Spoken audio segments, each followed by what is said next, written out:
En el nombre del Padre, y del Hijo, y del Espíritu Santo. Amén. Que el Señor inspire, sostenga y acompañe nuestras obras para que todo nuestro trabajo comience en ti como en su fuente y tienda siempre a Él como a su fin.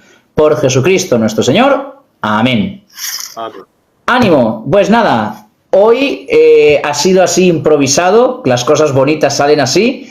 Me manda una captura de pantalla por WhatsApp aquí el amigo Gonzalo diciéndome: tienes a Santiago Alarcón abonado a tus vídeos, está reaccionando a tus vídeos. Y cuando yo entro al directo de Santiago Alarcón, me encuentro que está reaccionando al vídeo de Gonzalo. Y digo, pues no, ahora te toca a ti. La providencia es así. ¿Le damos esta noche a TikTok? Demos, dale, no se lo ha pensado.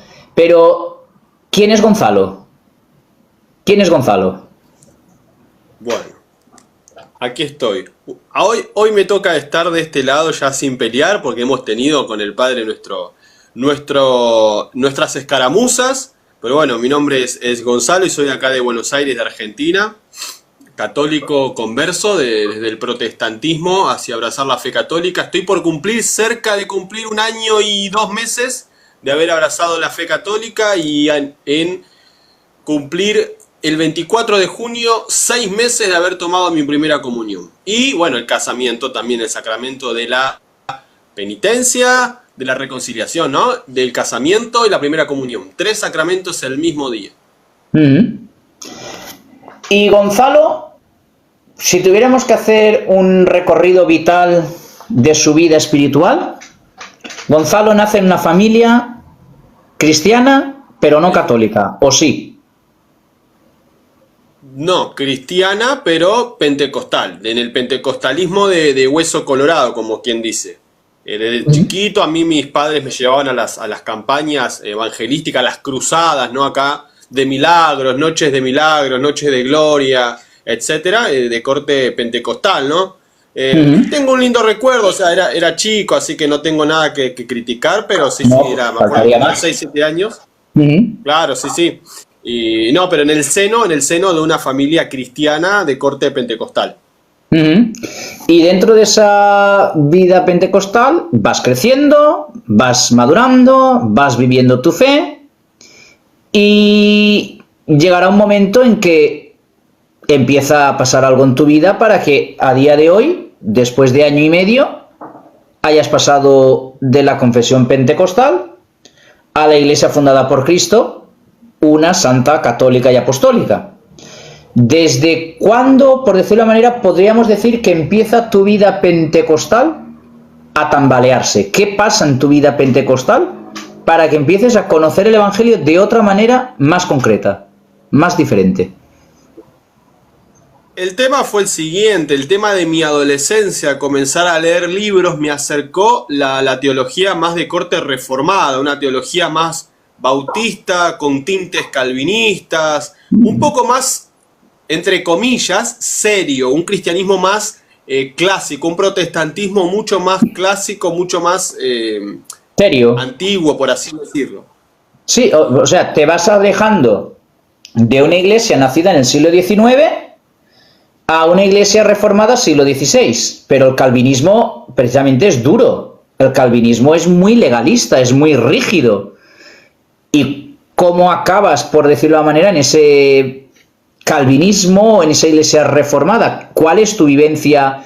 Porque así como porque además sería muy bestia, porque el pentecostalismo, con la música, las cruzadas, campamentos, las imposiciones de manos, los dones los supuestos dones de lenguas, de caídas en el Señor y descansos en el Señor y estas cosas, al pentecostalismo, al calvinismo, vamos, es como pasar de la noche al día, es algo muy bestia. ¿Cómo vives tú ese calvinismo?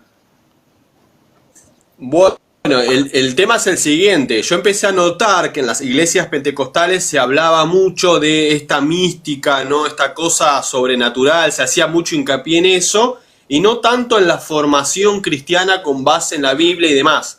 Cuando ya comienzo a leer la Biblia desde otro punto de vista, mucho más reformado, ahí es donde cobra fuerza el calvinismo como sistema teológico al que yo voy a tratar de adherir. Entonces me voy a una iglesia que tenga esa orientación, que era una iglesia de hermanos libres de corte bautista, no se puede hablar de algo monolítico dentro de la fe evangélica, no es que tenían todos la misma fe. Dentro de la misma iglesia que yo asistía, había tanto calvinistas como arminianos, como calvinistas de 5 puntos, calvinistas de 4 y así. Sí, es curioso. Y entonces, ¿con qué edad fue más o menos eso? Esto fue a los 19, 20 años. ¿Y tu familia, siendo pentecostales, cómo lo toma? ¿O tus padres se van contigo? No. Mis papás, ellos, es más, tienen una jerarquía. Ellos son como la mano derecha del pastor.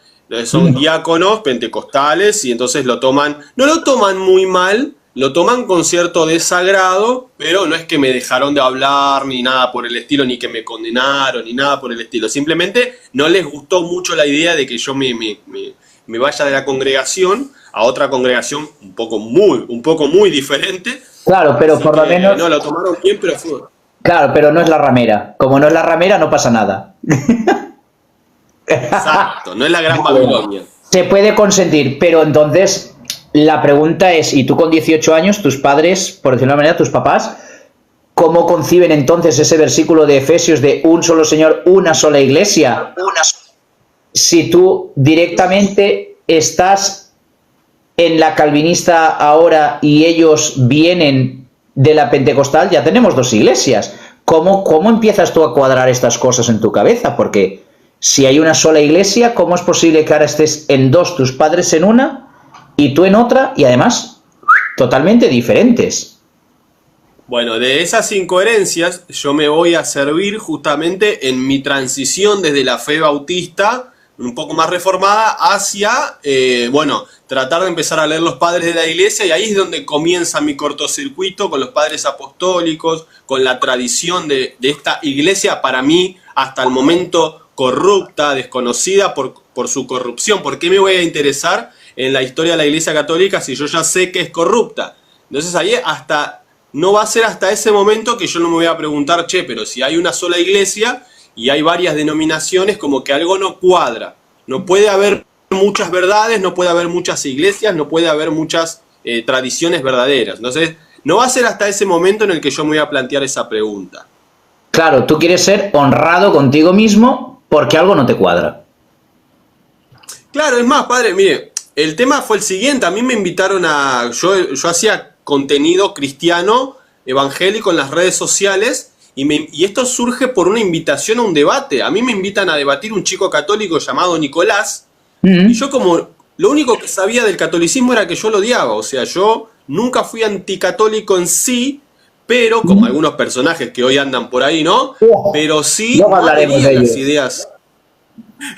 No adhería a las ideas del catolicismo, porque acá en lo que es Latinoamérica, Hispanoamérica, ¿no? Se tiene una concepción. Nosotros somos cristianos católicos hace cerca de 500 años. No tenemos una cultura católica como por ahí lo tiene Europa, más precisamente España o países tradicionalmente católicas. Entonces tenemos una concepción cultural del catolicismo errónea. No sabemos qué enseña la iglesia, sabemos que la iglesia está mal, pero no tenemos una adversión por ir adentro, ¿no? ¿Me explico? Pero esa concepción, digamos, no anticatólica, sino deformada de la iglesia católica, ¿se mama en la iglesia pentecostal o se mama en la iglesia presbiteriana, bautista, perdón, donde a ti, por decirlo de una manera, te dicen, esta es la buena y cuidado con la católica, o se te ideologiza, se te pone un cuño, se te dice, cuidado que estos, es decir, se te preposiciona y se te predispone a no un odio, porque no podemos hablar de un odio, sino de animadversión hacia la fe católica? Pregunto.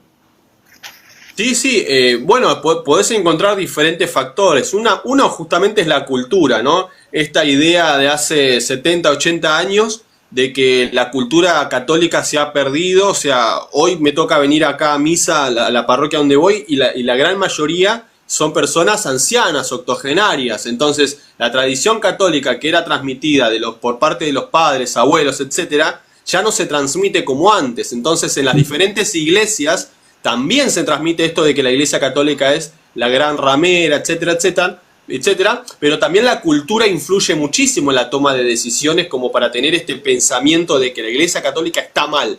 La cultura misma te va llevando a eso.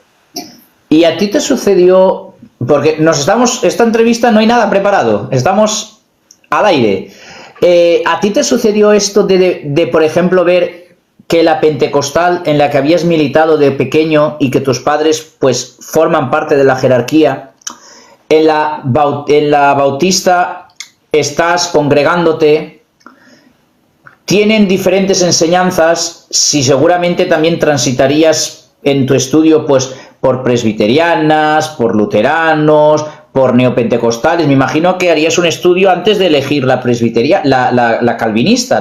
Entonces, ¿no se te hacía raro que todas tenían enseñanzas muy diferentes, pero todas sí tenían algo muy maravilloso que era la católica, no? Bueno, eso lo voy a sentir y lo voy a percibir más adelante. Sinceramente, con el ímpetu de la juventud de cada uno, de querer este énfasis por tener la verdad y la razón, muchas veces nos ciega, muchas veces no podemos ver lo evidente, hasta que aparecen otros factores que sí hacen que esta evidencia salga a la luz. Pero a mí no me ocurrió esto, a mí me pasó lo contrario. Yo estaba muy seguro de que en la iglesia en donde yo estaba, en la iglesia de corte bautista con algunos calvinistas dentro, estaba en la verdad, estaba en lo correcto, y las demás eran todas, heréticas, ¿no? Claro, tú ya habías encontrado un solo Señor, una sola fe y una sola iglesia en esa iglesia. Entonces, claro, ¿para qué ibas a ir a buscar otra? ¿Para qué ibas a buscar otra? ¿Y cuánto tiempo estás pues en esta iglesia de corte bautista, bautista calvinista? 9 años estoy con mi novia de aquel entonces. Luego me voy a casar con la que hoy es mi esposa, madre de mis 2 hijos, y estuvimos 9 años sirviendo ahí de manera activa, realizando actividades, etcétera. O sea que tu esposa también hace el mismo camino de fe contigo y también vuelve a casa, a la Iglesia Católica.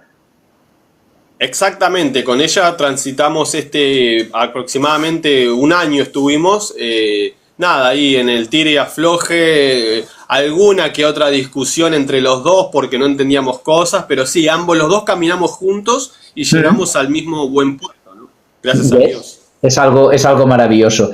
¿Y la culpa la tienen estos señores, los padres de la iglesia? ¿Contigo? Esos señores son culpables de mi catolicismo. Estos señores, pero pregunto, yo sé la respuesta, pero ¿que la iglesia pentecostal o la iglesia calvinista te prohibía o no te dejaba leer la historia, o solo Biblia, solo Biblia, solo Biblia, solo Biblia y prohibido nada más? Perdón por lo que voy a decir, ¿no? Por ahí cae mal algunos, pero lo digo desde mi experiencia. Dentro de la iglesia pentecostal está la creencia generalizada que la mucha lectura de la palabra, escudriñar las escrituras te va a matar tu espíritu. Vos tu espíritu lo tenés que mantener vivo de otra manera, no tanto yendo a estudiar la Biblia. Y dentro del movimiento bautista de Hermanos Libres, donde yo me empecé a congregar luego, no leas eso porque esa es mera historia que te va a confundir. Es algo curioso. En la calvinista, en cambio, no, ¿verdad? ¿Ahí te dejaban leer historia o no? Ahí te dejaban leer historia desde 1517 para adelante. O sea, no vayas más atrás de 1517. O sea, los santos padres de la iglesia no existían. Básicamente no. No me toques. Hasta Calvino, Lutero, Zwinglio, todo bien. John Knox, todo bien. Pero no me toques a Santo Tomás, San Juan Damasceno, San Ignacio de Antioquía, San Ireneo, eso ya no. San Agustín y toda esta gente, y San Juan Crisóstomo y Orígenes tampoco. Vale. No, porque sabían que vos podrías llegar a aprender bien, porque hay gente que aprende mucho de esos hombres, pero aprende mal. No es lo mismo aprender que aprender bien. Se puede aprender mal también, y de eso hay evidencia en las redes sociales. Sí, bueno, de eso hay evidencia en el sentido de que, por ejemplo, si yo cojo la escritura y saco un pasaje a voleo y de eso hago doctrina, ya está bien. Pero es que ahora va y resulta que hay gente que también se dedica ahora a leer patrística, pero hace así. ¡Ah! Esta frase me gusta. San Justino no creía en la Eucaristía. No, perdona. A lo mejor lo que tú estás leyendo es la argumentación que hace San Justino respecto a tal grupo y ahora te la va a rebatir. Es que eso no es la enseñanza de San Justino. Entonces, es curioso. Y entonces tú empiezas a leer Padres de la Iglesia. ¿Y qué empieza a pasar, digamos, por tu cabeza, conforme vas leyendo y descubriendo? Conforme voy leyendo y descubriendo, yo empiezo a ver la eclesiología que ellos manejan. Hablaban con un vocablo que era ajeno particularmente a la iglesia en donde yo asistía. Ellos hablaban de un altar en una sola iglesia, yo altares no tenía. Eso ya me sonaba algo contradictorio. Ellos hablaban de una Eucaristía, yo Eucaristía no conocía, yo conocía Santa Cena. Ellos hablaban de una iglesia, yo veía diferentes denominaciones de las cuales yo podría elegir alguna que se amolde a mi interpretación de la Escritura. Ellos no, ellos directamente, ellos hablaban de una sola iglesia. Ellos hablaban muchísimo de la Virgen María, ¿no? Como San Ireneo la menciona como el arca del nuevo pacto. De la nueva alianza. Son cosas que a mí me hacían un cortocircuito. Y llegamos a que imagino llega un momento en que no puedes negar la evidencia. Esa es la parte difícil, porque uno, a ver, uno ahí con 9 años... y ahí se lucha feo, contra el orgullo propio. Contra el orgullo propio. Ahí está. Esa era es difícil, es una transición bastante dura. Ahí fue que tuvimos un encuentro personal. Yo le había dejado un comentario en uno de sus videos. A mí. Y usted me respondió. Sí, a usted. Le comenté algo sobre las imágenes. Y eso a mí es la respuesta suya, que fue que lea algo de recuerdo de San Juan el Damasceno, ¿puede ser? San Juan Damasceno, sí. En su obra sobre las imágenes. Sobre las imágenes. Y la explicación que él da cuadra completamente con lo que yo había vivido en la Iglesia Católica. Porque yo recuerdo que de chiquito, cuando tenía que asistir por X motivo a algún tipo de celebración en la Iglesia Católica, uno ve las imágenes y automáticamente, sin importar la creencia que tenga, ¿qué es lo primero que hace? No, hablemos despacito que estamos en la iglesia. Tiene ese respeto que justamente las imágenes te van impartiendo y te van llevando a una dimensión que vos por ahí desconocés. Ese es el valor de las imágenes y en sí. Entonces, eso a mí, el mensaje suyo, la respuesta de ese video, fue también un cambio brusco. Te dio el golpe. Sí, sí. Y cuando vuelves entonces a esa fe católica, yo la culpa la tuve simplemente en darte, porque si ves mis lives siempre soy de, no, léete esto, no, lee aquello, porque yo creo que es lo mejor, porque claro, yo si te hubiera dicho no, porque si como dice San Juan Damasceno, yo creo que me hubieras contestado, no me lo creo, no es verdad, no sé cuánto. En cambio, si lo lees tú y lo haces tuyo, al final vas a ver y vas a decir, es que este no es Raúl, este no es Curateca, es que este es San Juan Damasceno y estamos hablando del año 600 y que este tío, si tiro de la cuerda, es discípulo de, a la vez discípulo de la escuela tal, y al final es que llego a lo que enseñaron los apóstoles y los primeros padres de la Iglesia. Entonces, es algo que ya no es tan rebatible. A mí me puedes rebatir, porque entre otras cosas, yo soy falible y yo me equivoco. Pero a San Juan Damasceno y una obra escrita, a ver cómo le rebates. No, aparte del periodo del tiempo, es que es muy corto, justamente en el tiempo mismo. Yo empiezo a utilizar, decir de, bueno, con mi esposa decimos mucho, vamos a ver el sentido común. ¿Por qué este tipo debería de estar equivocado? Y nosotros le creemos a sol y a sombra, con toda seguridad, a un muchacho, el pastor, nacido en 1964. Entonces, el periodo del tiempo es muy largo. Entonces, nosotros estamos de acuerdo. Bueno, después van a venir los concilios, ¿no? Mira, el concilio tal, yo lo acepto, pero vos viste todo lo que dice este concilio, todo lo que habla. Entonces, ahí con mi esposa empezamos a ver las contradicciones hasta que nos miramos y nos decimos, hay algo que no cuadra. Algo no está claro. Ujú. Y entonces pasas de los santos padres a la tradición. Entonces, ya se te ha puesto los tres pilares de la Iglesia Católica. Sagrada Escritura, por un lado el camino de los padres de la Iglesia y por el otro lado la tradición. Para que si te desvías de la interpretación, tienes las dos fronteras como diciendo, cuidado, que eso no está aquí o eso no es la vida. Y al final, me imagino que por honradez de conciencia te toca dar el salto. Y no debe de ser nada fácil, me imagino. No. Con mi esposa hemos pensado mucho. Había días que ella me decía, es hoy, tenemos que hacerlo. Y yo le decía, no. Cobardes, qué cobardes somos los hombres. Todos los hombres, los hombres. Algún que otro librito de un ex cura católico que se vuelve protestante, pentecostal. Todo esto solamente para tratar de convencerme de lo que yo quería seguir haciendo. O sea, yo el salto no lo quería dar. Aunque era evidente, uno es orgulloso, vamos a decirlo así. Sí, tú querías permanecer en tu fe cristiana de un Cristo hecho a medida que no me complique la vida. Exactamente, yo ya tenía todo armado, ¿para qué me iba a andar? El tema es que ya con mi esposa asistíamos al culto, a la Santa Cena, y nos mirábamos los dos, y nosotros no estábamos ahí, no sentíamos estar ahí. Era horrible, padre. ¿Al culto calvinista? ¿Ibais al culto? Y estabais ya como dos extraños. Estaba vuestro cuerpo, pero no vuestro espíritu. Y porque nosotros habíamos puesto en práctica el momento de tomar la Santa Cena, ¿no? Con el vino y con el pan. Y claro, nosotros veíamos la liturgia, que era, claro, un simple pan. Y nosotros, claro, recordábamos, o me pasaba a mí también de recordar, no, pero Justino, Ignacio, no hablaban de esto. El alimento eucaristizado que dice San Justino, no es esto. Yo quiero aquello, es como que contradictorio. Claro, yo quiero pan y no papilla, quiero vino y no mosto. Quiero el cuerpo y la sangre de Cristo, no quiero un sucedáneo falso. Exactamente. Bueno, hasta que llegó el tiempo de dar el paso, el día de dar el paso. Y me imagino que durante este tiempo os dejaríais, digamos, acompañar por la Iglesia Católica ya de alguna manera, o aún era de forma autodidacta.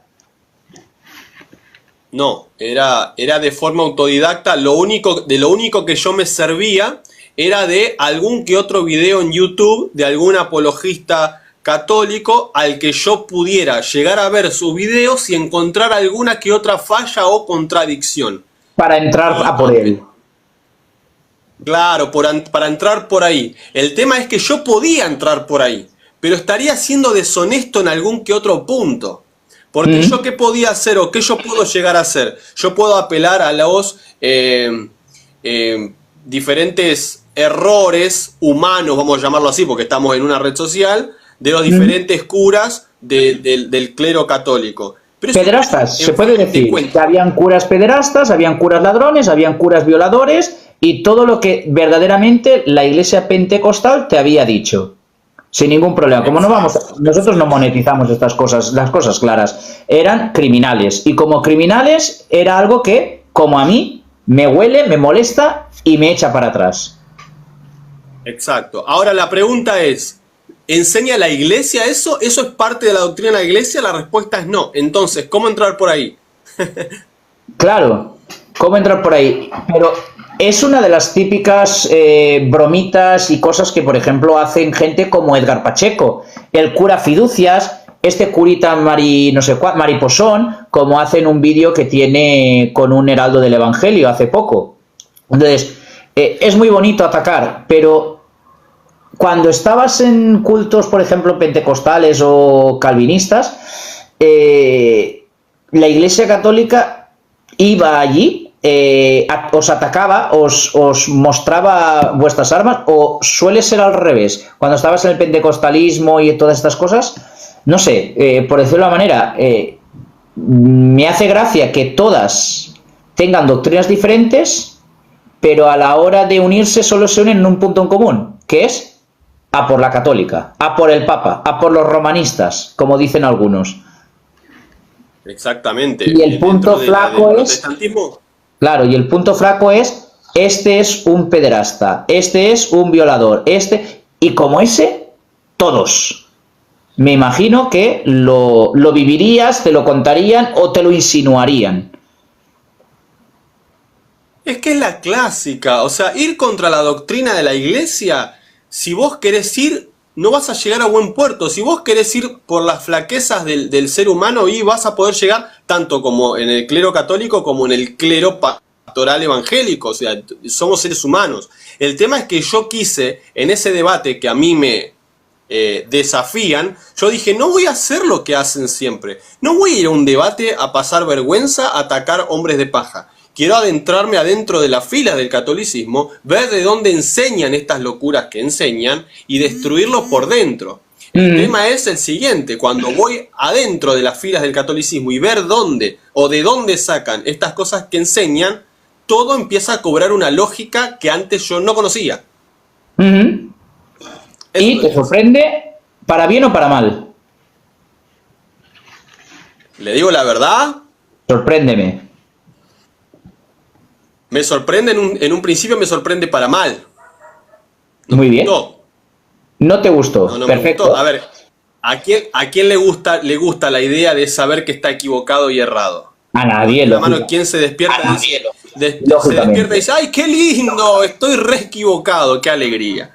No, claro. Nadie. Pero es como el sacramento de la confesión. ¿A quién le gusta ponerse de rodillas ante Jesucristo y decirle, me he equivocado en esto, en esto, en esto, en esto y en esto? Es el hijo de la parábola del Padre Misericordioso, o comúnmente llamada del hijo pródigo, que se sienta y hasta que no ha tocado fondo y se está comiendo las algarrobas de los cerdos, es incapaz de decir, ya, el orgullo hay que dejarlo de lado, ya está. No tenemos más narices que volver y decirle, Padre, he pecado contra el cielo y contra ti, ya no merezco llamarme hijo. Y el Padre actúa como si nada. Ven, un abrazo, un beso, ponerle las sandalias, el traje, un anillo, matemos el ternero. Porque en definitiva es que es eso, Dios es amor y Dios es misericordia mientras vivimos en este mundo. Cuando cerremos los ojos será justicia, y justicia justa. Entonces es algo curioso, me parece muy franco que en un principio te molestara. Te molestara y te chirriara o no te gustara. Porque entre otras cosas yo muchas veces las conversiones estas fulminantes o estas conversiones que todo es bonito, no acabo de creerlas. Y no acabo de creerlas porque solo las he visto en grandes personas como San Francisco de Asís, San Ignacio de Loyola, San Benito de Nursia, San Camilo de Lelis.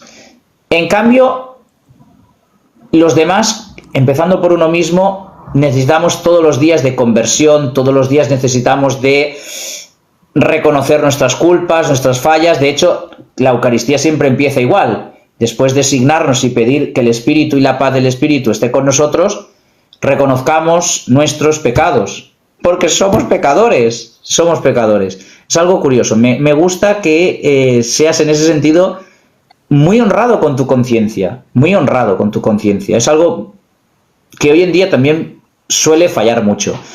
Y cuando después de ese primer disgusto de decir, sí, estoy equivocado, tengo que hacer algo, tu esposa y tú, o tú en concreto, ¿cómo solucionáis esa dicotomía, ese tira y afloja, ese sufrimiento? Porque es sufrimiento, ¿eh? Es que es sufrimiento. Sí, sí. Sí, en primera instancia sí, sufrimiento y pasó algo que yo no, o sea, no tenía por qué saberlo, pero bueno, me di cuenta después, que es que cuando uno se da por vencido, comienza a disfrutarlo. Es otra cosa, ahí ya hay. O sea, cuando uno se deja, cuando uno ya se deja y se abandona a las manos de Dios.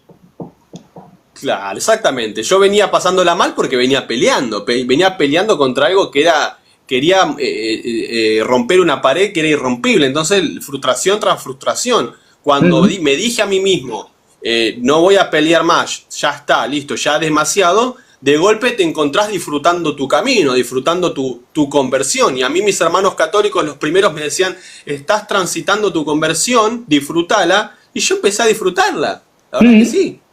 Y ya definitivamente pues abandonas el culto calvinista y comienzas a ir a la celebración en el templo católico, a la Eucaristía. Ya es lo que San Justino te estaba contando. Ya empiezas a ver a San Justino. ¿O cómo está la cosa? Le voy a contar una anécdota que no me la voy a olvidar más, que San Justino Mártir fue uno de los que, bueno, obviamente me influyó muchísimo. Influyeron un montón, pero Justino Mártir es muy explícito, es demasiado evidente. Él te describe la misa, el tipo. Entonces yo voy, me levanto un 1 de junio, me voy a la mañana, voy hasta la parroquia. San Justino. Con el... 1 de junio San Justino encima. ¿En serio? Por eso. Es re loco, ¿eh? Yo ni idea. Yo es que le tengo mucho cariño a San Justino como santo. Ni idea que se celebraban días de los santos. O sea, yo cero nada. Lo único que sé que fue ese día, jueves, que yo me levanté, fui hasta la capilla de acá a 2 cuadras y le toco la puerta al cura. Bueno, me atiende el párroco y imagínate la cara del cura cuando le digo, mirá, yo soy evangélico de corte bautista, me está pasando esto y esto y esto y necesito hablar con usted. El tipo me quedó mirando así. Me dijo, entrá que tengo una taza de té, vamos a hablar, y hablamos 3 horas y media. No está mal. Para un primer encuentro no está mal. Bueno, y ese mismo día me dice, mirá, no lo tomes a mal, no te estoy presionando, me dice, si querés hoy, me había preguntado si yo había asistido alguna vez a misa, le dije que no, me dice, si querés hoy a la tarde, vení, yo doy misa a las 5 de la tarde, venite y participás, obviamente no comulgás, pero ves, simplemente ves. Te sientas y voy y contempla. Exacto. Entonces ese día voy y ahí es donde cuando yo ingreso, bueno, hace la procesión el padre y dice, bueno, hoy vamos a celebrar, estamos en la iglesia celebra a San la memoria de San Justino Mártir. Te mató. Tremendo. Te mató. San Justino Mártir es un gran santo, es un gran santo de la Eucaristía no solamente, sino también un gran apologeta ante el imperio. De hecho, es un tipo duro de roer, duro de roer. Y es fácil de leer, porque además San Justino a ti también te tocaría, porque él habla del logos espermáticos, que en las diferentes comunidades separadas ya de la Iglesia pueden encontrarse semillas de la verdad, y en otras religiones que no han conocido aún a Cristo pueden haber semillas de la verdad, logos espermáticos, semillas del logos, y que hay que ir a anunciarles para que esa semilla florezca en plenitud y vuelva a casa, a la fe cristiana católica.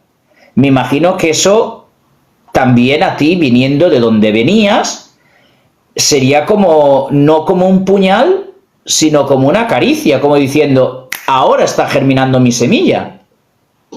Es como que ahí haces el clic. Se te tiene que hacer un clic. Yo siempre digo lo mismo cuando me invitan en las diferentes parroquias a dar una charla, o ahora que estamos haciendo talleres. Vos podés tener mucha intelectualidad, mucha lectura. El tema es que tenés que pedir ese clic. Te tiene que pasar ese clic. Pues yo, por ejemplo, veo hoy personas que citan a San Agustín dando a entender que San Agustín era protestante. Ah, sí, bueno. Padre de la iglesia. Claro, es como que te citan padre de la iglesia. No, mira, están en contra de Roma. Y vos decís, no, pero ¿por qué? No cuadra. Sí, es que es así. Pero es que hablar de San Justino en palabras de Benedicto XVI, en palabras de Benedicto XVI. San Justino, filósofo y mártir, el más importante de los padres apologistas del siglo II. Ojito, que vivió alrededor del año 100. Es decir, no vivió seguramente con San Juan, no celebraría la Eucaristía con ningún apóstol, pero en su diálogo con Trifón, que es el que tú leerías, me imagino, cuando se encuentra con ese anciano en la playa y en el mar, pues empieza todo a cuadrarle, a vivirlo, y hacer una realidad de su fe. El diálogo con Trifón era una respuesta muy clara de cuál era la fe cristiana desde la filosofía. Podríamos decir que esto es un diálogo entre la fe y la razón. Fue el primer filósofo pagano que es capaz de convertirse con el mero hecho de la razón, del pensarlo. Es algo curioso, desde el libro de la sabiduría, por decirlo de alguna manera. Y es curiosamente la sabiduría de Dios, la filosofía, la que le lleva a la fe. Y en cambio en el protestantismo el libro de la sabiduría desaparece. Es algo muy curioso. Es una frase que me gusta del padre Luis Toro, aunque otras pues pueden chirriarme por cultura y demás, que es: esa Biblia no tiene sabiduría. Esa Biblia no tiene sabiduría. Está bien dicho, no tiene sabiduría. Pero bueno. Y ahí... No, lo que me pasa... Cuando vas a la fe católica y tus padres ahí sí que ya, vamos, tus papás pobrecitos pondrían el salto en el cielo. El grito en el cielo, perdón. ¿Qué hacer con este chico? Habrán dicho. No, cuando yo voy a... ¿Qué hicimos mal? ¿En qué nos equivocamos? Cuando voy a la misa, bueno, empiezo a ver la liturgia. En el diálogo con el judío Trifón también está, ¿no? Bueno, nos saludamos con un beso, nos damos la paz. Y yo veía todo y yo decía, cuadra todo, loco. Es increíble. 2000 años después. 2000 años después. 2000 años después y cuadra aún todo. Cuadra todo. El altar, ¿viste? El sacrificio, etcétera, etcétera. El elemento eucaristizado, cuando habla Ireneo de que por invocación de las palabras del sacerdote, o sea, todo estaba todo en orden. Y bueno, a partir de ahí ya comienzo mi catequesis con mi catequista y bueno, ya le digo a mis padres esta decisión que había tomado. Mis padres me dicen, es tu vida, tú sabrás. Es tu decisión, no la compartimos para nada, estás libre de hacer con tu vida lo que quieras. Pues entonces, con perdón, no estaban tampoco muy convencidos de su fe pentecostal. Porque, vale, con tu vida puedes hacer lo que quieras, pero la vida eterna no te están garantizando una salvación. Si para ellos la iglesia pentecostal es la buena y es la verdadera, ¿por qué primero no te desisten de ir a una iglesia calvinista? ¿Y por qué ahora no te desisten de ir a la gran ramera, a la Babilonia la grande, a la fornicadora? Ellos lo creen acérrimamente en el sentido de que te dicen, hacé tu vida, bueno, no pasa nada, esa es tu decisión, pero al mismo tiempo te dicen, estamos orando toda la iglesia por vos para que puedas regresar, y como que implícitamente te dicen, yo estoy en la verdad. Son muy cerrados, son muy cerrados. En la comunidad en general, muy cerrados. Fundamentalistas, por decirlo de alguna manera. Muchísimo. Vale.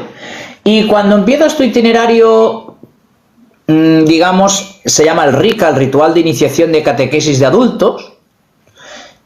Claro, me imagino que te preguntarían si estabas bautizado. Ya estabas bautizado, me imagino, en la fe pentecostal. Yo estaba bautizado en el pentecostalismo, me bauticé a los 14 años, creo que tenía. Y fue un bautismo trinitario. Fue un bautismo trinitario. Entonces, lógicamente, siguiendo a San Pablo, un solo Señor, una sola fe, un solo bautismo, no te rebautizaste. El tema es que estamos omitiendo algo. Sorprende. Sí, yo mis padres fueron siempre evangélicos pentecostales, pero mis abuelos maternos no. Eran muy católicos devotos. Por presión de ellos, de mis abuelos maternos, mi madre me bautizó en la misma capilla que yo fui a tocar la puerta aquella vez en la que asisto hasta el día de hoy. O sea, fuiste bautizado católico. Sí, 1 año y medio de edad tenía. O sea que temporalmente fuiste como un no apóstata, porque no reniegas de Cristo, pero sí como un... Me imagino que cuando tú te puse ese comentario en el vídeo, la respuesta que yo te pongo en el comentario, eras de esos que yo denominaba mis pequeños herejes. Algo así, el pequeño hereje andaba perdido. O sea Estaba que, predestinado, como dice un comentario. o sea, estabas predestinado para volver, pero no, la predestinación no es católica.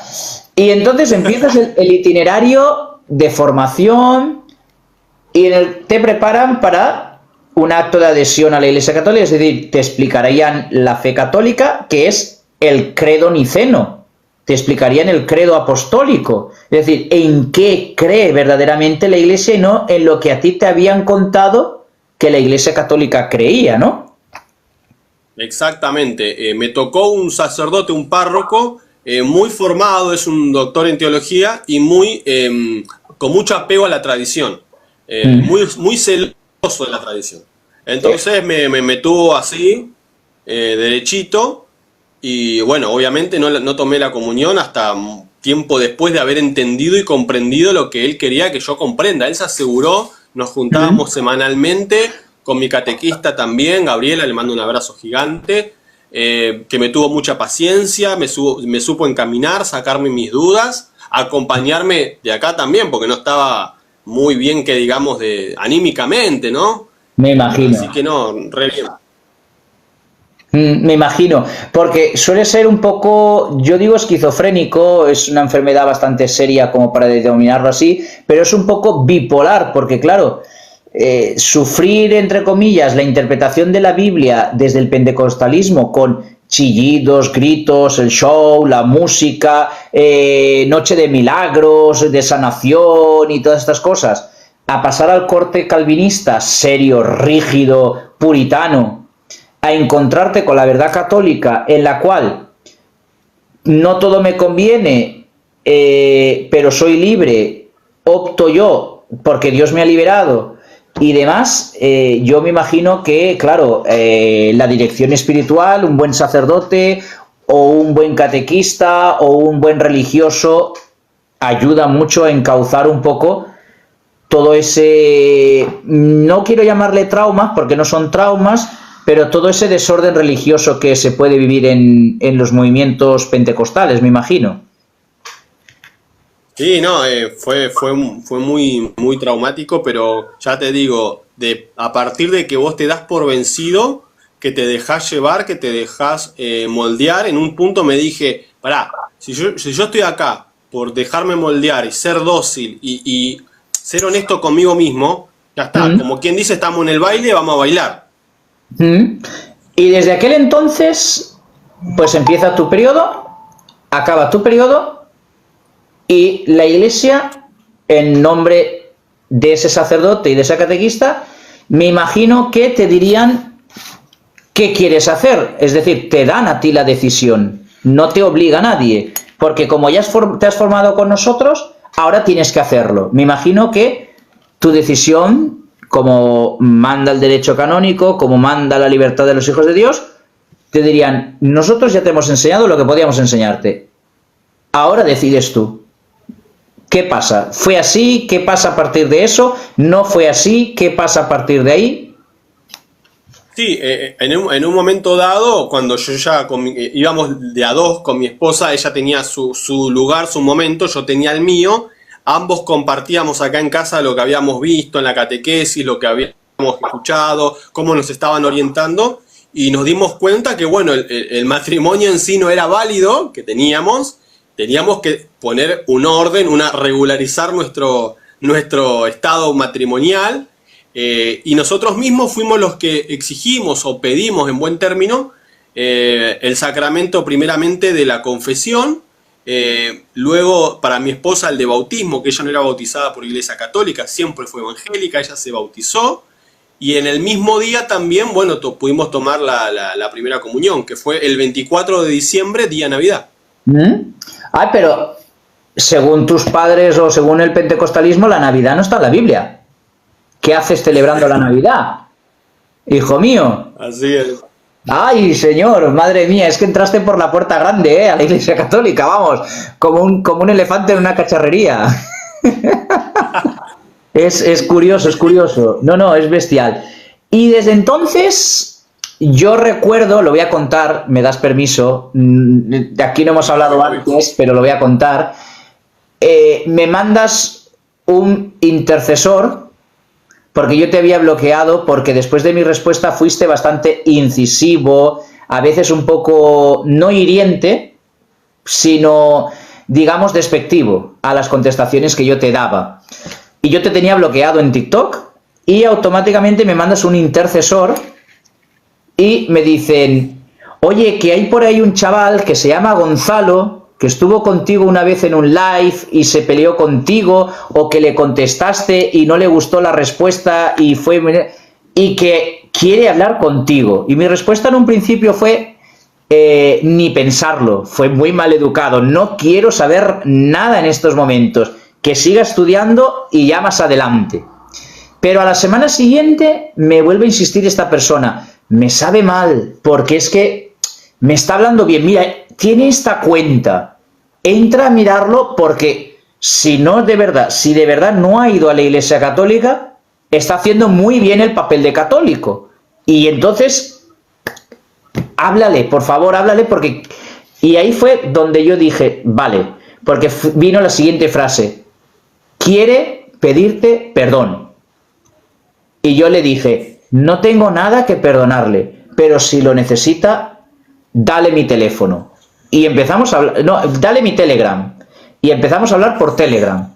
Y eso fue lo que pasó con Gonzalo. Y Gonzalo, automáticamente empiezo a ver sus vídeos y digo, pero Tate, pero este no era el anticatólico, este no era la anti-iglesia católica, este no era el de los ídolos no tienen poder, los ídolos no tienen poder. Este tío, ¿qué ha pasado aquí? Claro, la oración existe, Dios toca, Dios hace, y me veo que tienes un canal de YouTube que se llama Testigos de la Fe. Testigos de la Fe, que luego lo dejaremos aquí etiquetado también. Y a verlo por lo siguiente. Aquí el man viene del pentecostalismo. El man viene del calvinismo. Y aquí se encuentra este señor, y este lo vamos a poner de tipo, se encuentra con un vídeo de un señor llamado el del Miranda. Y en ese vídeo, Elder toca algo muy rastrero, que es que la Iglesia Católica es muy embustera, que la Iglesia Católica miente, que la Iglesia Católica no enseña la verdad, que la Iglesia Católica falsifica todo, pero resulta que el vídeo que hace Elder tiene algo muy bonito.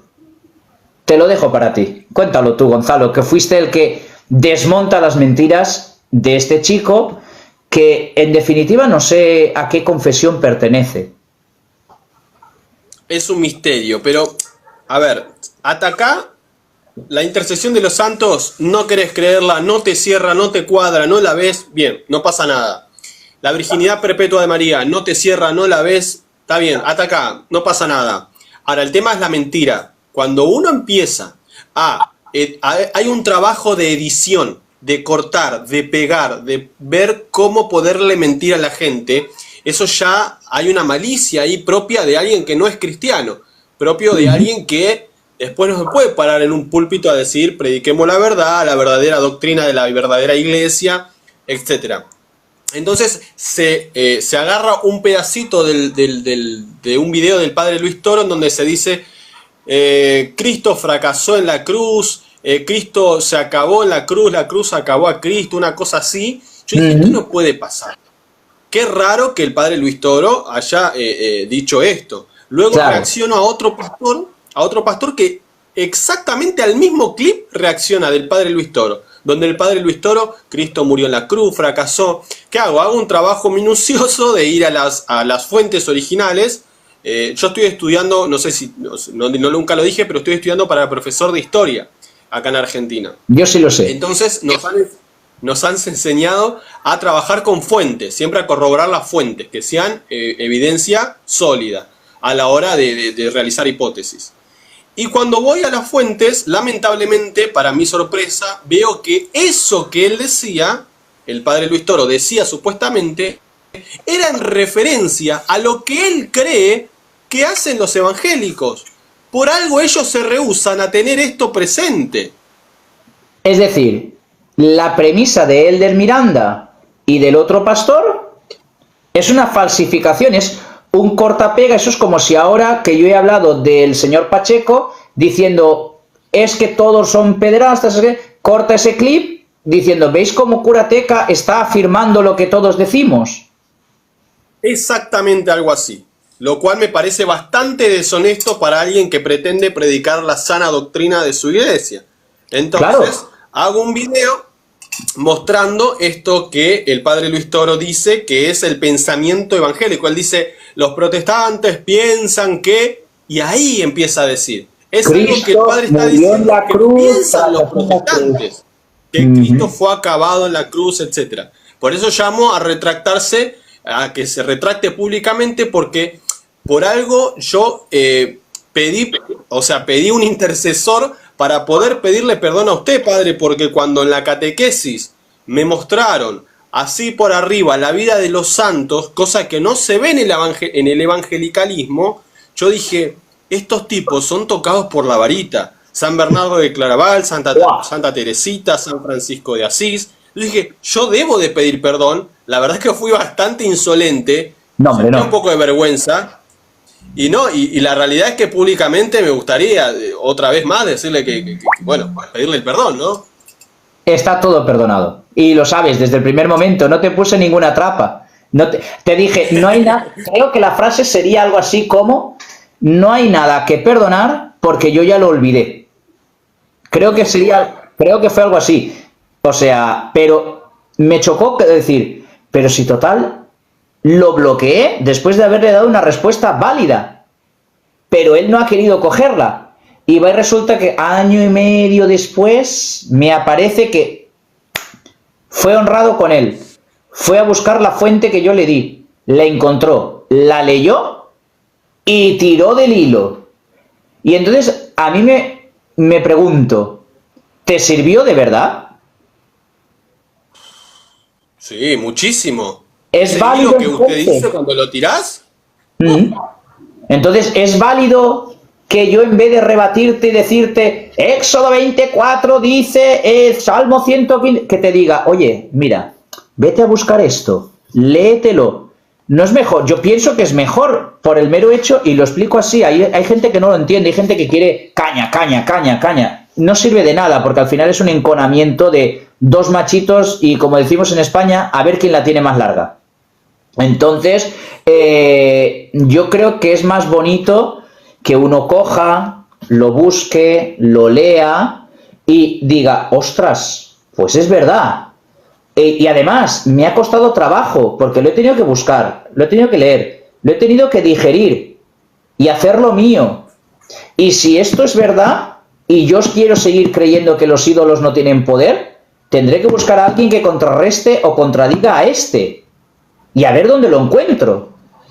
Entonces, por eso a mí me gusta decir, mira, busca tal libro, o léete tal texto. Y además yo creo que tú como profesor futuro, o mira, como estás estudiando, como profesor en potencia de historia, como diría Santo Tomás, me imagino que esa será una gran fuente de inspiración para tus alumnos, porque si se lo das todo hecho, al final no hacen nada.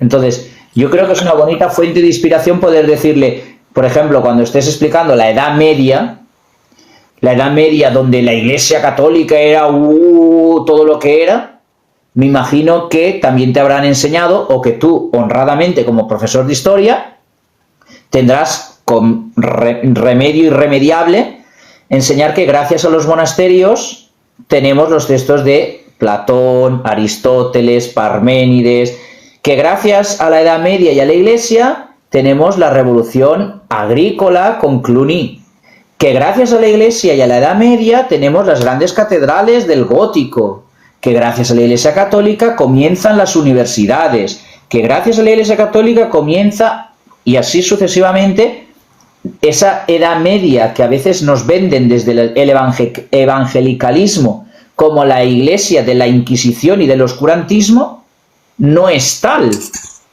sino que hay mucho más, y que encima no se cuenta o se secuestra la idea. Me imagino que como profesor de historia, en un futuro, espero que no muy lejano, te va a tocar pelear con una leyenda negra. Y que ya me está tocando porque dentro del aula de formación en la que estamos hay personas pro pueblos prehispánicos y estamos los pro el pro-hispanismo, ¿no? El pro de decir, che, tenemos una civilización acá en América porque hubieron tipos que se tomaron el laburo de meterse arriba de un barco, cruzar el Atlántico y venir a enseñar a estos zapotecas, olmecas, aztecas, incas y demás, enseñarle la civilización cristiana y decirle, mirá, vos tenés tantos dioses que demandan sangre, nosotros te presentamos a Jesucristo, te presentamos a su madre, etcétera, y nosotros hoy podemos disfrutar de la civilización que tenemos. Si no fuese así, si no fuese por ese trabajo de jesuitas, dominicos y franciscanos, nosotros seguiríamos sacrificando hijos en el templo de Tenochtitlán, por ejemplo, ¿no? Sí, no, y no, pero más aún, gracias a esos dominicos, franciscanos y jesuitas, se conservan las primeras gramáticas de las lenguas nativas, indígenas de allí. Y lo primero que hacen es guardar el tesoro grandioso de lo que se han encontrado. Y entonces tú empiezas esa apologética y entonces te dedicas, como ya católico, a rebatir las doctrinas de donde tú ya venías. Entonces, claro, tú juegas con ventaja. Ahí está el tema. Yo no me considero una apologeta.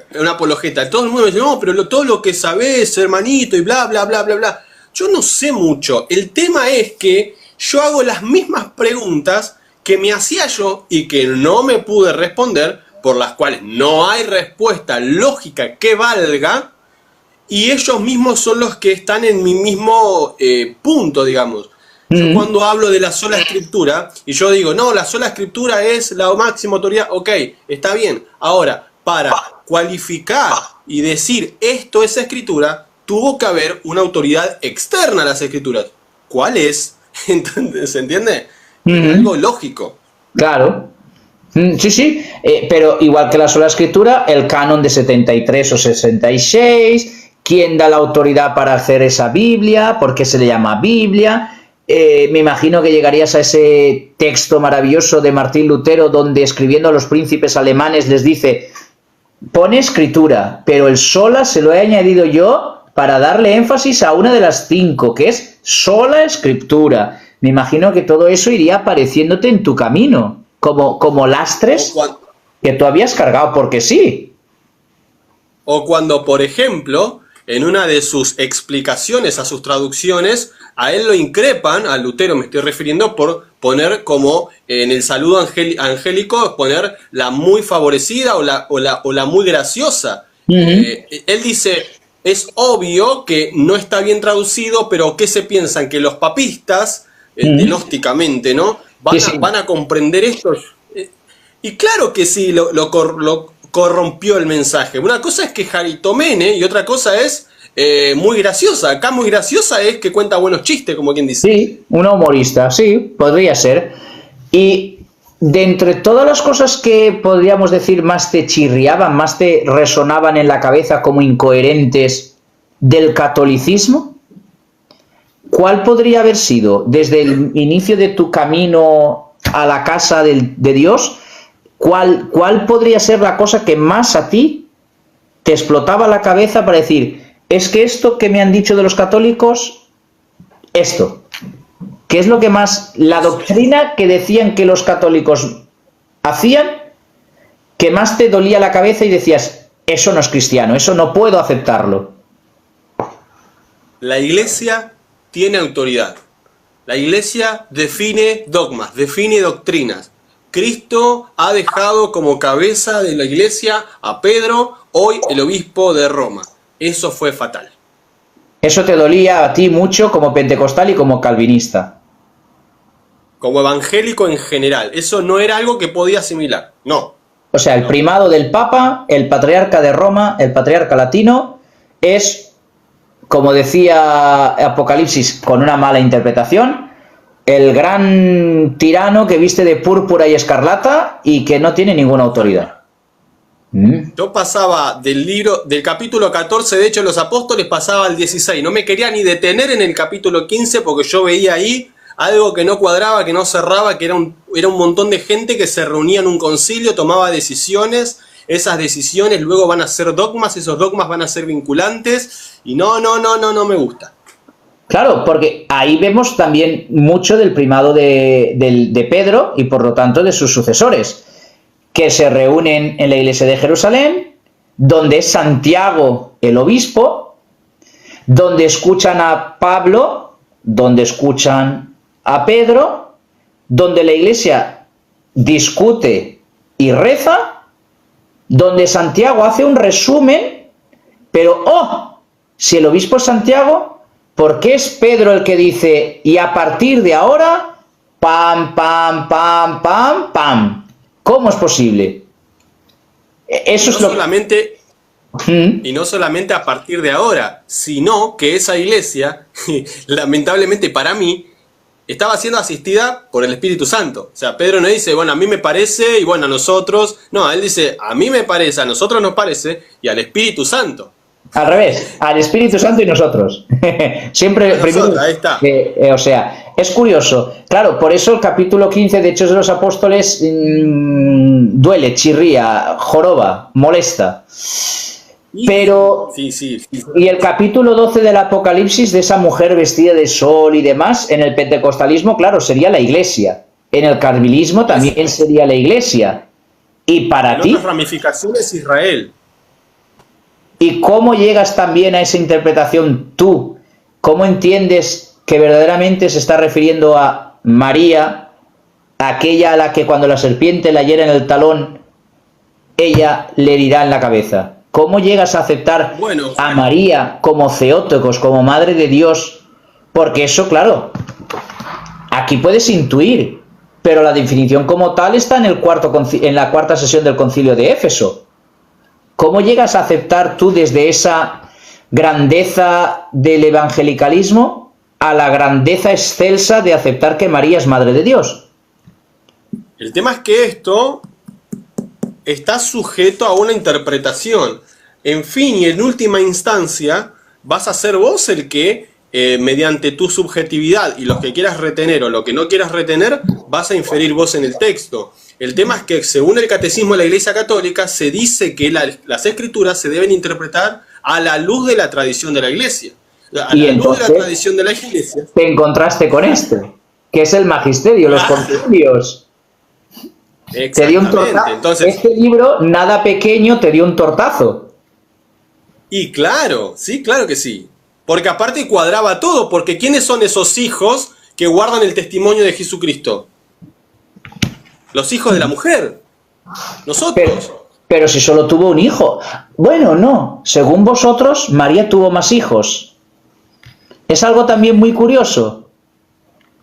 Sí, hablamos mucho con el párroco de esa interpretación, de los dogmas marianos, hablamos mucho con él, me ayudó un montón, pero claro, me voy encontrando con la riqueza de la tradición, la riqueza de los concilios, la riqueza, por ejemplo, de las actas del concilio de Éfeso, que es uno de los concilios que más documentación registra hasta el día de hoy y nos llega información muy rica, y nosotros como protestantes históricos no teníamos ningún problema con la Theotokos y orgullosamente decimos, bueno, nosotros lo aceptamos. El tema es que las actas de ese concilio hablan de el primado del obispo de Roma, y ahí ya empezamos a tener un cristianismo a la carta. Sentarme y decir, esto sí, esto no, esto sí, esto no, y para alguien que busca ser lógico, eso no tenía mucha coherencia.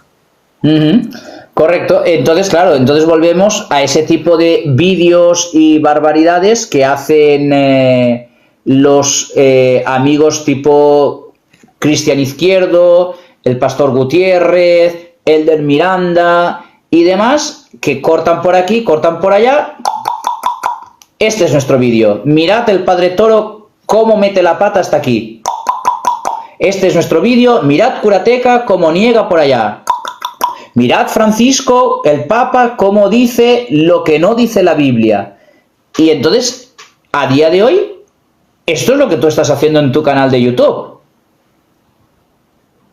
Exacto, mostrar la fe, por eso se llama testigos de la fe. Yo quiero ser testigo para aquellos que todavía no comprenden qué enseña la iglesia, de esa fe de los padres, de esa fe de los cristianos primitivos, de esa fe de la que habla Ignacio, del cuidado que en sus cartas Ignacio habla de tener ese cuidado, de cuidar esa unidad, de cuidar esa idea que hoy habla del mundo, ¿no? De decir, bueno, yo creo en Dios a mi manera, vos también, démonos un abrazo y todo, paz y amor. Esa idea Eso no no existe. existía en la antigüedad.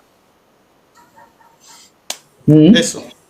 Por eso yo digo que el ecumenismo no es tú cedes, yo cedo, nos juntamos, pues nada, bienvenidos, acabamos de fundar una tercera iglesia, bienvenidos, ya no es lo mismo, ya no es depósito de la fe garantizado, pleno, verdadero, sino putrefactado, porque has tirado por la borda un poquito, has recogido un poquito de veneno de allá y lo has mezclado, por lo tanto ya no es el depósito de la fe.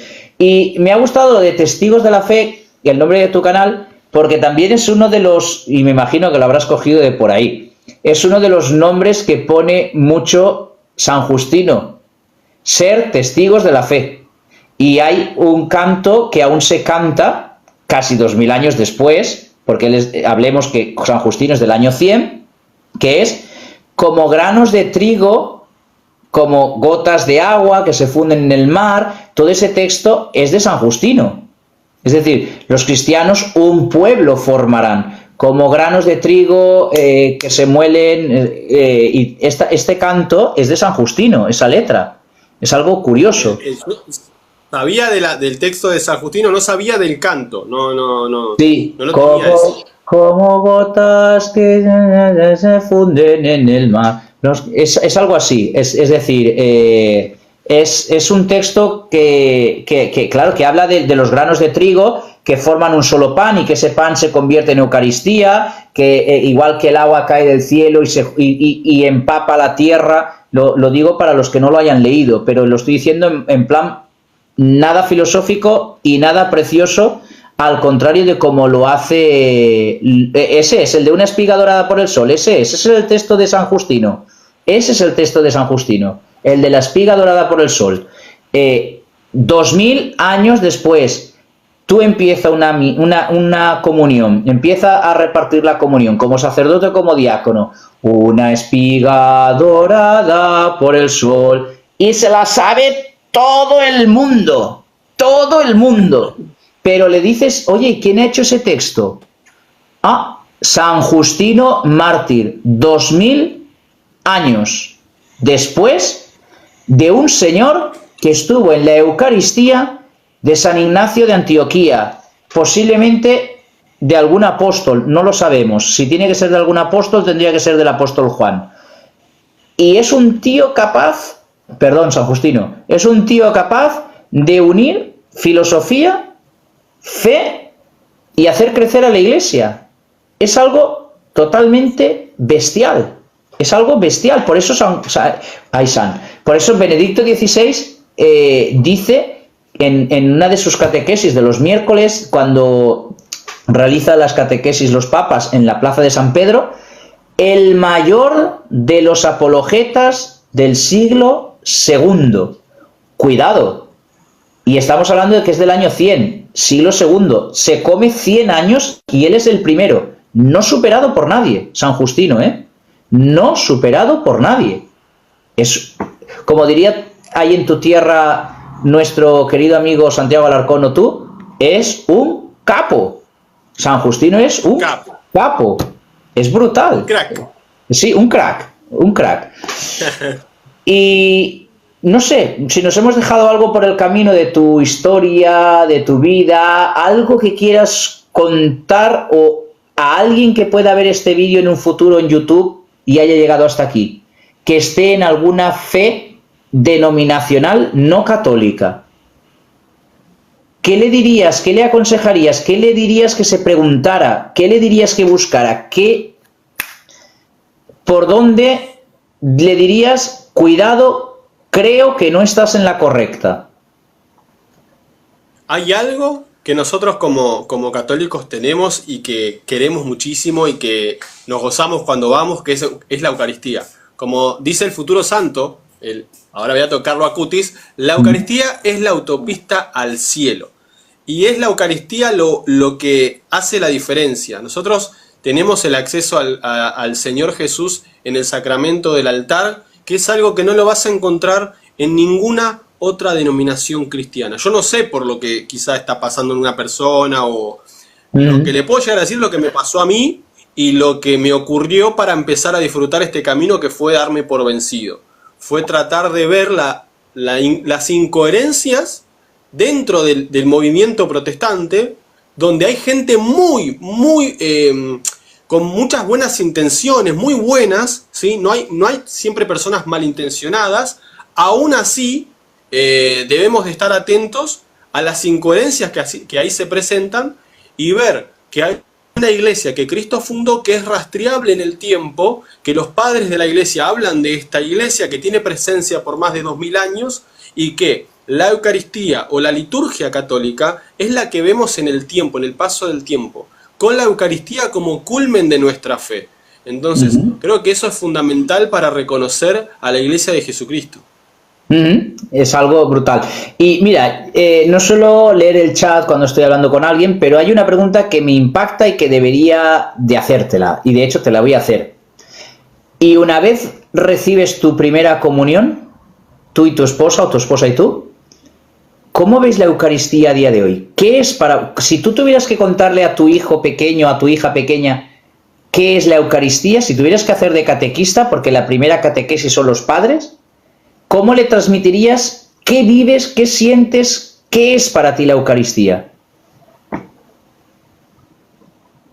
Está tocando fibra sensible. Yo siempre le digo a mis hijos cuando vamos a la adoración, les hablo bajito y le digo, ahí está Cristo, ahí está Jesús, ese Jesús al que nosotros oramos, al que nosotros le hablamos. Y ellos desde el primer día no hubo necesidad de decirles nada, llegaron, se arrodillaron y lo contemplaron. Y ellos son aquellos que nos enseñaron a mí y a mi esposa a tener esa fe de niño, a volvernos como niños y a contemplar a Jesús Eucaristía en el sacramento del altar. Explicarles que tenemos el acceso directo, el acceso pleno al sacramento del altar, en donde está toda la divinidad de Jesucristo puesto al alcance de nosotros, para que, como dice en frases o en palabras de el padre Manuel Carreira, comérnoslo a besos. Pues sí, la verdad. Y ojo, el padre Manuel Carreira no era un cualquiera, un astrofísico que colaboraba con la NASA, un científico de los pies a la cabeza, o sea, un amo, un señor impresionante.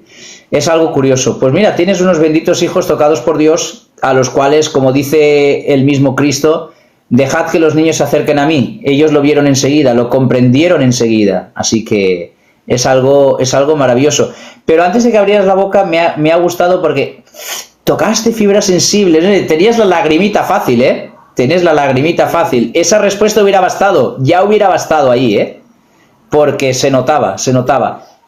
Y como persona que viene del evangelicalismo, ya no vamos a definir tal o cual fe, sino del evangelicalismo, cuando en cambio ves que hay cristianos que celebran la Eucaristía y van como un ritualismo y no se toman en serio, por ejemplo, el arrodillarse ante la consagración, el recibir al Señor con una reverencia, te duele, ¿verdad? Me imagino, porque a mí como sacerdote no es que me duele, es que me clava puñal. ¿Cómo tú lo ves? ¿Cómo tú lo ves? ¿Cómo entiendes esto? Es la palabra. Dolor, muchísimo dolor, muchísima tristeza, angustia, mirarlos y mirar para el costado y decir, wow, no saben, no comprenden lo que tienen enfrente. Cuando uno ve, lamentablemente en algunas ocasiones, algunos abusos, decir, ¿qué pasó? ¿Qué pasó acá? No entienden lo que tienen delante, no entienden la gracia, no entienden el privilegio que tenemos, pero claro, es mucha pena y mucho dolor, padre. Claro, yo lo digo por el sentido de decir, es decir, satanistas, espiritistas, algunas sectas, llamémosles neopentecostales, salvajes de todo estilo, saben que ahí está el Señor porque son capaces de pagar gran monto de dinero por aquel que profane y robe el cuerpo de Cristo eucarístico. Y en cambio nosotros, como cristianos católicos, que sabemos y nos han enseñado que ahí está Cristo, deberíamos de entrar de rodillas a la iglesia y salir de espaldas para no perderlo de vista. Y en cambio vamos a recibirlo, hablo en plural porque todos tenemos nuestros fallos, vamos a recibirlos de cualquier manera.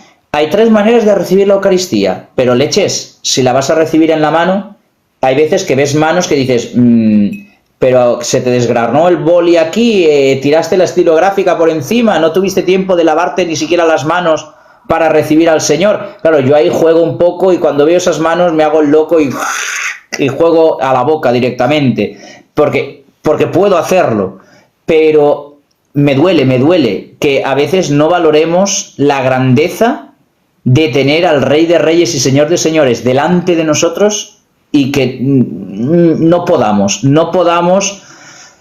adorarlo de tal manera que me duele, vamos, es que me duele. Y muchas veces se piensa también que es un tema de tiempos, que ya no estamos en la Edad Media, he escuchado mucho eso, también ese comentario, y decir, o sea, pero el paso del tiempo no invalida lo que el sacramento es, y el paso del tiempo no invalida que Jesucristo se hace presente igualmente como se hizo presente en el siglo VI, VII, o en el siglo hoy en el siglo XX, o sea, siglo XXI, siglo XXII, siglo XVI, siglo XXVIII, se seguirá haciendo presente, es el mismo Cristo, es el mismo resucitado, entonces como que se tiene esos comentarios despectivos, bueno, ya no estamos en el medioevo, no importa. Pero gracias al medioevo estamos aquí, gracias a la transmisión de la fe de aquellos estamos aquí, gracias a los mártires como San Justino, Clemente, Lino, Pedro, Santiago, Juan, gracias a la muerte de Cristo estamos aquí.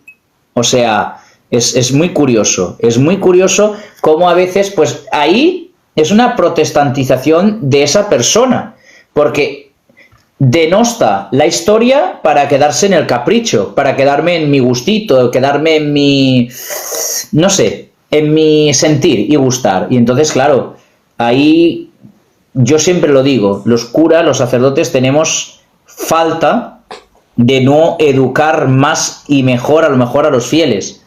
Es algo duro de decirlo como sacerdote. Hay sacerdotes buenísimos. Tienes al padre Luis Toro, tienes al padre Ralph en Italia, que es venezolano, tienes heraldos del Evangelio que a algunos les puede gustar y a otros no, que hacen vídeos bastante potentes, tienes muchos por ahí haciendo una formación seria. Pero yo creo que el camino también más importante es el que tú has recorrido. El camino de buscar tú, de hacerlo tuyo, de preguntar cuando algo no cuadra. Entonces, yo creo que eso también es muy importante, de no quedarse con la fe de la primera comunión. Porque de hecho voy a hacerte la siguiente pregunta. Una vez acabaste el RICA, el ritual de iniciación de catequesis de adultos, recibiste la comunión, os casasteis tu esposa y tú por la iglesia y demás, ¿ya no has vuelto a estudiar o has seguido estudiando? No, sí, porque ahora estamos en proceso de confirmación. Así que sí. Claro. Por eso digo que siempre hay que seguir formándose. Para un cristiano siempre es Adviento y siempre es Cuaresma. Y me lo explico. Siempre es Adviento porque siempre estamos a la expectativa de que el Señor Jesús prometió que volvería, que no nos pille con el carrito de los helados en la mano. Y porque siempre es Cuaresma, siempre hay que estar queriendo dar lo mejor de uno mismo, siempre hay que querer formarse y ser santo, y por lo tanto eso implica estudio, accesis, y necesitas dar lo mejor de ti mismo, y para ello hay que formarse, hay que darlo. Entonces, yo agradezco tu testimonio, te vuelvo a reiterar, donde no hubo ofensa, no hay perdón de los pecados, donde lo tuyo fue algo de, digamos, la chulería evangélica. Yo lo entendí de ese modelo, no hay nada que perdonar y aún así, si hubiera algo que perdonar, yo ya te perdoné y Dios, por lo tanto, también, seguro. Y de verdad, agradezco porque llevábamos tiempo querer hacer este live y al final ha salido porque sí, porque Dios quería que fuera hoy y de esta manera. Y entonces quisiera pues que te despidieras haciendo spam. ¿Dónde te pueden encontrar? En las redes sociales, ¿cómo te pueden encontrar? Y luego ya me lo mandarás para que yo lo ponga en la descripción del vídeo. Y en definitiva, que digas lo que creas conveniente. Todo tuyo.